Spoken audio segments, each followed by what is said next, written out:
Hi guys, thanks for coming in. This particular conversation I want to have you this morning is what we call the morning routine. And the morning routine is a presentation that I wrote based on something I do every day and on research that we've done here at Finn Chiropractic Centers for making sure people have very productive days. That first half an hour when you wake up is really a make or break. If you eat right, if you have your head in the right place, if you're doing your exercises, everything's going to be fine. If you don't, it really sets you back for the day. So what I want to do is just spend the next 10 or 15 minutes talking about the stuff you should be doing every day. And if you're not, it's okay. Nobody really gives us any coaching on how to approach this kind of behavior in the morning. So I'm excited to be one of the first people to do it. So we call this the morning routine. Let's get right into it. Charlie Sheen did a whole lot for teaching people how to win, and not all of us have tiger blood in us, but I want to borrow a couple things from what he's doing. If you're going to get up and have a productive morning, if you're going to really attack the day, one of the very first things you have to do is make sure you're going to sleep on time. If you're not going to sleep, you're not going to get up on time. You're not going to get up when you want to, and when you do wake up, you're going to wake up angry. Waking up angry is no way to start the day. You're not going to get anything done. So please, if you are serious about having a productive morning and a productive day, go to sleep. There's nothing you're going to be doing late that's going to be worth not being able to get up on time if you're trying to be productive, and if it's not a weekend. And, there's a couple other mitigating factors I can't go into because this is probably some kind of public access thing. So try to go to bed on time. Pick a time that will give you 7 or 8 hours of uninterrupted sleep. That would be the very best thing, and probably one of the most powerful things you can do. The second thing I want you to do is to use a good alarm clock. If you get one of those alarm clocks that beeps very loudly in your ear, unless you're a robot, you're not going to like that sound. The beeping is super annoying, and you're going to wake up angry. So we're trying to eliminate waking up angry. So let's eliminate that. You could go, everyone's got a smartphone. You can go online and download an app and then download a nice mellow song to wake up to. That way you have a couple minutes instead of hitting snooze, just listening to good music before you wake up, before you get up. So do that. That'll go a long way towards taking away the morning rage, which nobody likes. As soon as you get up, you want to do some exercises. You want to get moving. You want to get the blood circulating. You've been asleep. Your body's done a whole bunch of metabolic function that we'll cover some other time. It's got you ready to go. You're primed. Now is the time to exercise. You don't need 45 minutes. You need 15 minutes to do some calisthenics, to do some stuff to prepare your body for the day. I kind of skipped over waking up at the same time. Humans don't do a very good job of waking up at different times. We're creatures of habit. If you have a day off, your best bet's to wake up at the same time. You can catch a nap later or something like that. If you just lose too much in terms of memory and in terms of chemical balancing of the body. There's a bunch of stuff that happens when you're asleep. Your body plans on certain intervals, and once you get used to that, changing that changes the way the sleep cycle works. So please, get up at the same time. Just make it happen. Breakfast, I'm going to talk about a couple slides from now. If you just do these things, you'll go a long way towards making your mornings less angry. And believe me, I am not a morning person at all, in any way. So I'm telling you, this stuff works because this is stuff we do and we teach our patients to do here all the time. So Maxwell Maltz is a really famous surgeon. Back in the day, he wrote a book called Psycho-Cybernetics, and he talks about what's going on in your head goes a long way towards influencing how you view what's going on around you or how you can affect the things around you. I want to talk about that for a second. Because in the morning, humans are very vulnerable towards suggestion. We can really use that to our advantage by making sure that we are telling ourselves good things in the morning and getting ourselves ready to take on the day. So one of the first things I want you to do when you get up is to really have a good visualization of what you're going to accomplish that day. Now, if it's a nice, easy day, then you can just have a visualization of nice, easy things happening. It doesn't always have to be a go, get 'em. But for most of us, and most of the patients in this practice, we're all a bunch of type A overachievers.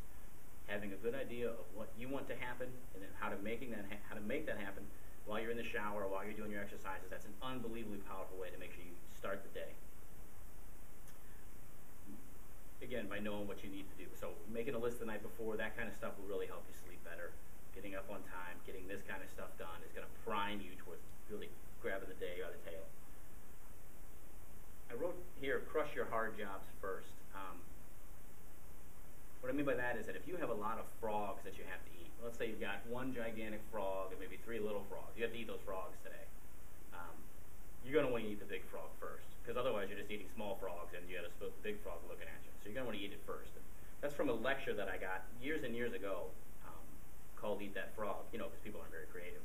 And it's just a way of saying you got to do the hard stuff first. You can find little things to do all day long. It's not going to make you any more productive. And that little stuff's going to be there at the end of the day.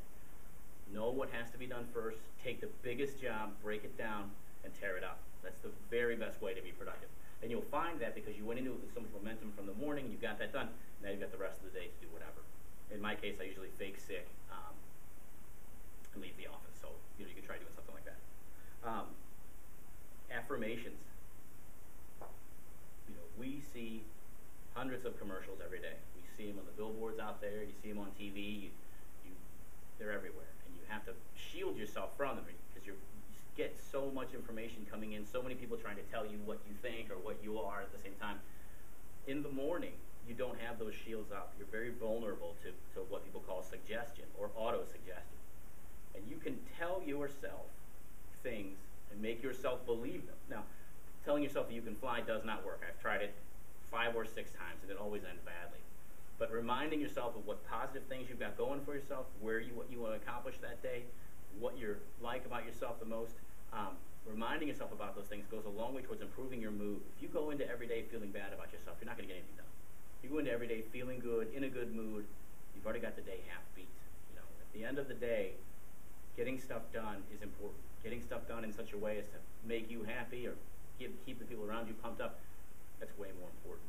So every morning when you're in the shower or when you're working out, you could write even a list of what are called affirmations and be reading those or have those nearby. You could laminate them. There's a million different resources online that talk about this. Psychotherapists talk about this. All the professional athletes that have coaches, they talk about it. It's a big deal. It's something you want to look into. All right, so if you can do that, I'm going to spend the rest of our time talking about breakfast. People skip breakfast because they don't have time. It's one of the biggest mistakes they make. When you wake up, your body has been doing a bunch of things to get you ready, repair the damage you did to it the day before, get you ready for the next day. When you wake up, you must feed your body to get it going. People who don't eat breakfast, in general, are going to weigh more than people that do. And every time I tell people that, we get in a fist fight. And it's absolutely true. It's been documented time and time again. On average, if you take people who eat breakfast, they're going to weigh less. And the reason why is because when you eat breakfast, it starts with metabolic burn. Your body starts breaking down the food. And it keeps breaking down the food all day long. It gets it primed. The longer you wait to eat, the more your body's just going to sit stagnant without a metabolic furnace running. Or it's always running, it's just not going to be running as fast. You must eat breakfast. You must eat a good breakfast. Sugar will go right through you. We've seen that with our kids. They're super hyper by the time we get them on the bus, and then they're passing out at 11, 12 o'clock. We just can't do that. You need calorie-dense foods. The calorie-dense foods, I made a list of them. Toast, muffin, if you use a whole wheat, a whole grain. And we did a whole video on how to get this stuff at the supermarket. You can refer to our Supermarket Smarts video. Fruit or vegetables. Leftovers from the night before, perfectly fine for breakfast.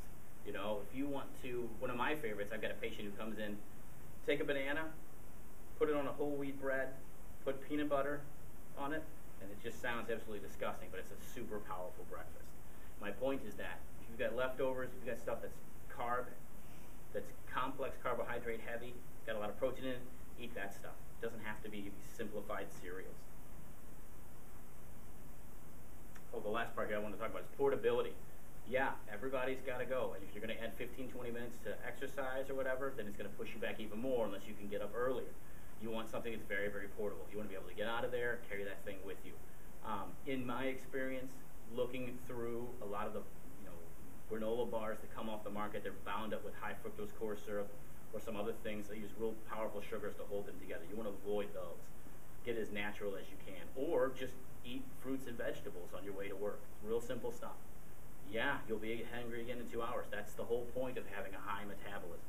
Carry a bunch of that food around with you throughout the day. Yes, you have to go to the store more to buy more food. That's because you're burning the food that you have. All right? The last thing, ahead the night before, making a list of stuff you want to get done, you may as well plan what you have for breakfast and get kind of stuff in place. If you do 5 or 10 minutes worth of prep the night before, it doesn't save you 5 or 10 minutes the next day. It saves you half an hour or 45 minutes worth of running around, and it saves you aggravation. If your goal is to get up and get through the day and just survive it, then don't listen to anything I've said. If your goal is to get up, do what you want to get done that day, have a good time doing it, and follow these recommendations, you'll go a long way towards accomplishing that. If you have any questions, please feel free to email the office or to ask me. Please subscribe to our YouTube channel. Make sure you go to the bottom of this page and click like. That way more people will see how cool we are. I'll see you all in the office. Thank you.